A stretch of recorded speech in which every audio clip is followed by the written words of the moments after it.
최근에 아데노바이러스 벡터를 이용한 코로나 백신인 아스트라제네카와 얀센을 사용하고 생기는 부작용의 일종입니다. 혈소판 감소로 인한 출혈과 혈전증이 동시에 생기는 것이 특징입니다. 처음에는 몰랐지만 지금은 내용이 알려져 있는데요.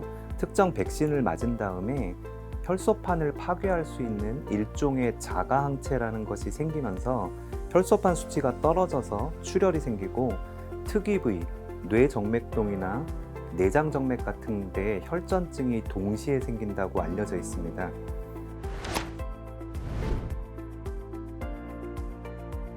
혈전증이 더 잘 생기는 위험인자는 알려져 있지는 않은데요. 서양의 보고에 따르면 주로 여성에서 50세 미만에서 호발하는 것으로 알려져 있습니다.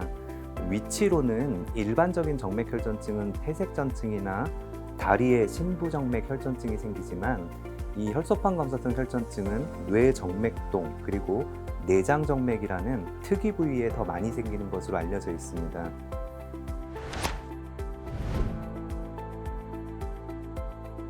혈소판 감소에 의한 출혈 증상 그리고 혈전에 의한 증상으로 나눌 수 있겠습니다. 혈소판이 감소하게 되면 지혈이 되지 않으므로 특별히 다친 적이 없는데도 멍이 잘 생길 수 있습니다. 주의할 것은 백신을 맞고 4일에서 4주 사이에 멍이 생기는데 부딪힌다고 기억은 못하지만 원래 튀어나온 관절 부위인 무릎이나 팔꿈치 같은 경우에 한두 군데 멍이 생기고 저절로 사라지는 것은 문제가 되지 않지만 여러 군데 동시에 멍이 생기고 특히 점점 심해지는 경우 그리고 빨간색 반점 같은 점상 출혈이 다리 전체에 생기는 등의 출혈 증상이 있으면 주의를 해야 됩니다.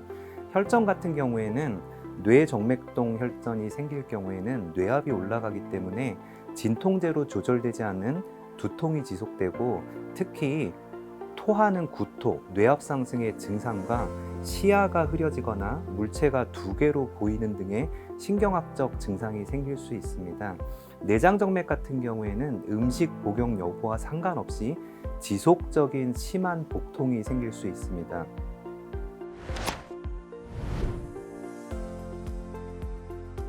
아까 말씀드린 출혈, 혈소판 감소에 의한 증상과 각종 혈전증에 의한 증상이 백신 접종 후 4일에서 28일, 4주 사이에 생기면은 의료진을 꼭 방문한 것을 권고드립니다.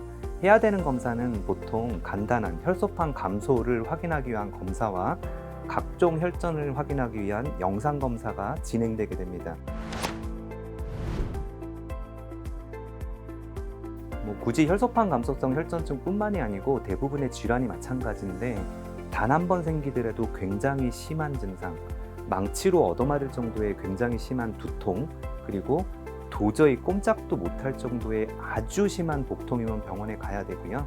저절로 증상이 나아지거나 일상생활을 할 때 지장이 없는 경우에는 일반적으로는 큰 문제가 될 것 같지는 않습니다.